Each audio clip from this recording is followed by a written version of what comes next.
భగవద్ అనుగ్రహం కావాలంటే ఆయన యొక్క శక్తి అయిన భార్యను తప్పనిసరిగా ఆశ్రయించాలి. ఎవరైనా అపురూపమైనటువంటి వస్తువు తమకు లభిస్తే వదలడానికి ఇష్టపడరు, కానీ నీ దగ్గరే ఉంచుకోవడం స్వార్థం కాదా? భార్యాభర్తలు నిద్రించేటటువంటి గదిలో చిన్న దీపం ఏదైనా ఉంటుందేమో కానీ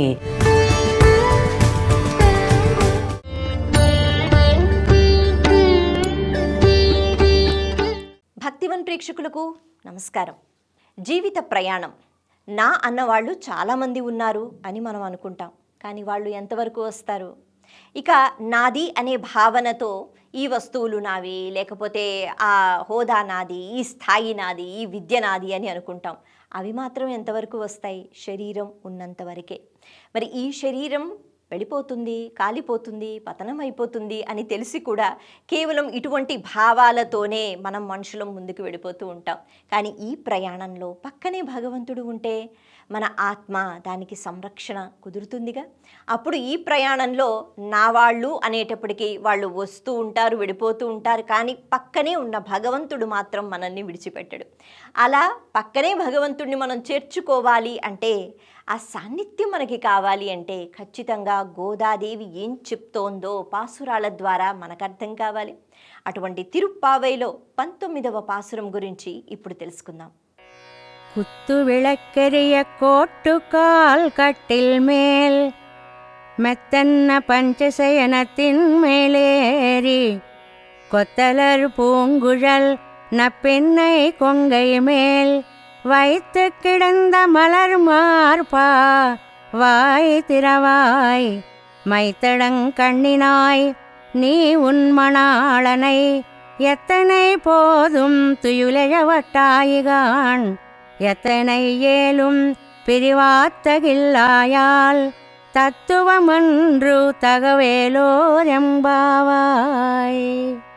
గోదాదేవి చెలులందరూ తీసుకుని చక్కగా కొలను నీట స్నానమాడి భగవత్ సంబంధమైనటువంటి కీర్తనలు చెయ్యడం అనే దానితో జ్ఞాన స్నానం చేసి సద్గుణాలు అనేటటువంటి ఆభరణాలని ధరించి కృష్ణుణ్ణి సేవించుకోవడానికి నందభవనానికి వెళ్ళి అక్కడ కృష్ణుడు లేకపోవడంతో నప్పినతో కూడి ఉంటాడు అనుకుని ఆ నీలాదేవి ఇంటికి వెళ్ళి నిద్రలేపుతూ ఉన్నది. నప్పినని నిద్రలేపుతోంది, ఆ పైన ఇద్దరిని కలిపి నిద్రలేపుతోంది.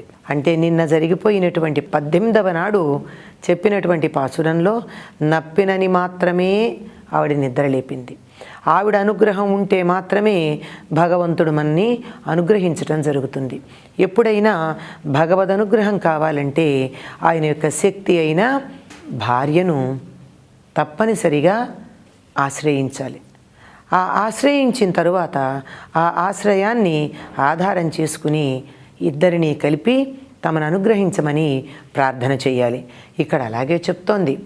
చక్కనైనటువంటి గుత్తులుగా ఉండే దీపాలతో పట్టె మంచం మీద చక్కగా పడుకొని ఉన్నటువంటి, ఎలా పడుకుని ఉన్నాడు అంటే నీలాదేవి యొక్క ఎత్తైన గుండెలనే తనకి దిండ్లుగా అంటే తలగడలుగా చేసుకుని నిద్రిస్తూ ఉన్నటువంటి ఓ కృష్ణ, నువ్వు మేమింత పలకరిస్తే కూడా పలకటం లేదా?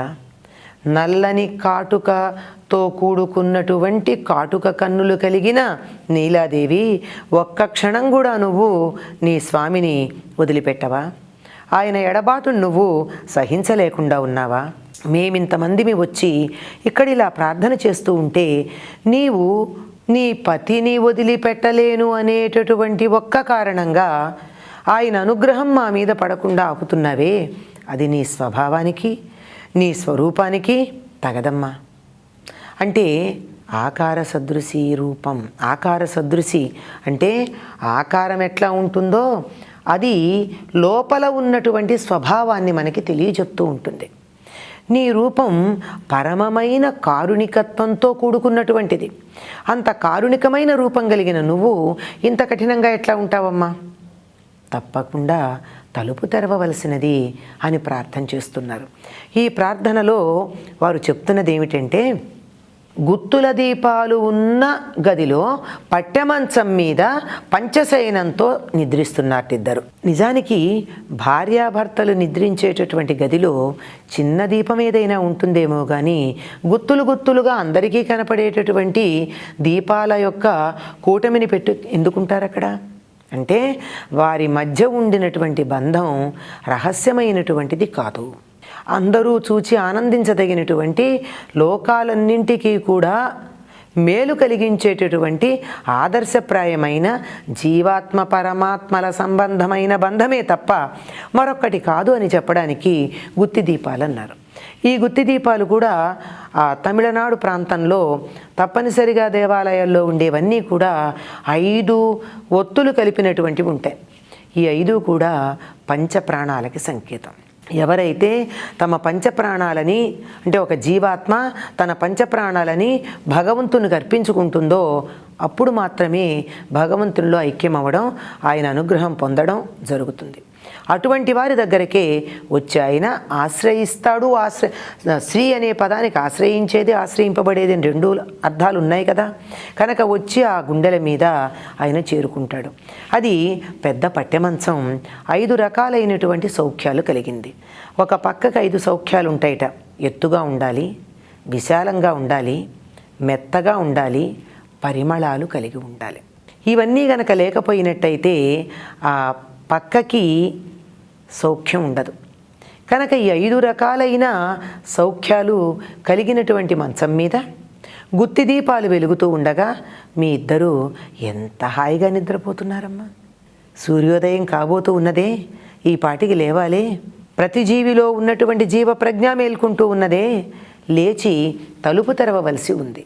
తలుపు తెరిచేటటువంటి నీవెట్లా ఉంటావు అంటే కాటుక పెట్టిన నల్లని కన్నులు కలిగి ఉంటావు.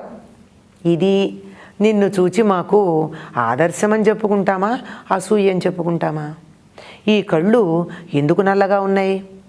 సౌందర్య హేతువుగా కంటికి ఉండేటటువంటి కనీనికలు అని చెప్తామే, కంటి రెప్పకు ఉండేటటువంటి వెంట్రుకలు అవి నల్లగా ఉండడం వల్ల, దట్టంగా ఉండడం వల్ల నల్లగా ఉన్నాయా సహజంగా?